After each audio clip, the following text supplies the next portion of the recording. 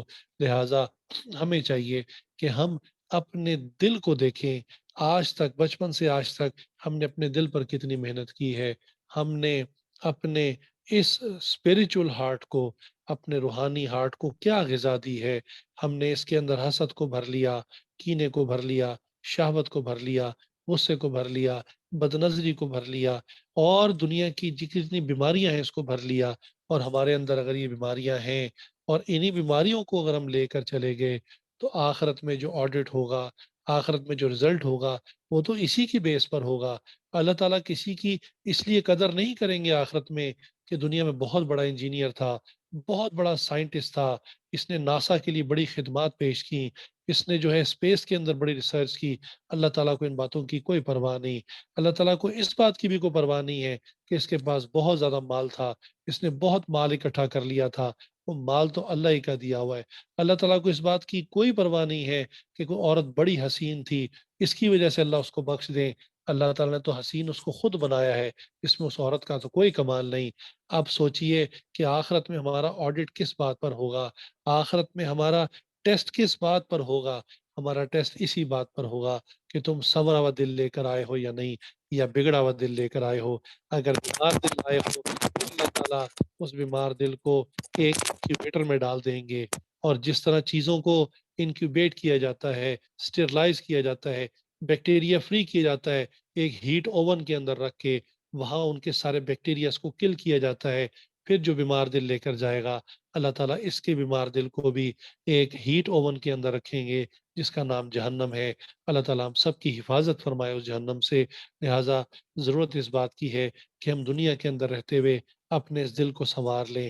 اب ساری بات کا کنکلوژن، ساری بات کا خلاصہ یہ کہ یہ باتیں ایسی نہیں ہیں کہ علمی طور پر آپ نے سن لی اور آج سے ہی آپ کا دل سنور جائے گا، آج سے ہی آپ کا دل سیدھا ہو جائے گا، بلکہ اس کے لیے مستقل علاج کروانا پڑتا ہے۔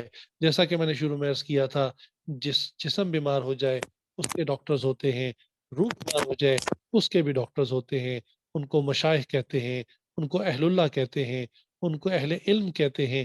انسان ان کی صحبت میں رہے، ان سے تعلق قائم کر لے، اور تعلق قائم کرنے کے بعد مستقل اپنی اصلاح کروائے، اپنے عیبوں کو بتائے۔ جیسے انسان کسی فزیشین کے پاس جاتا ہے، کسی ڈاکٹر کے پاس جاتا ہے، بتاتا ہے میرے پیٹ میں درد ہے، فلاں جگہ پر درد ہے، درد کی انٹینسٹی یہ ہے اور یہ کیفیت ہے۔ وہ درد کو چھپاتا نہیں ہے، وہ سمجھتا ہے کہ یہ میری بیماری ضرور ہے، یہ میرا عیب ضرور ہے، لیکن میں بتاؤں گا تبھی ڈاکٹر صاحب صحیح اس کی دوائی دے سکیں گے۔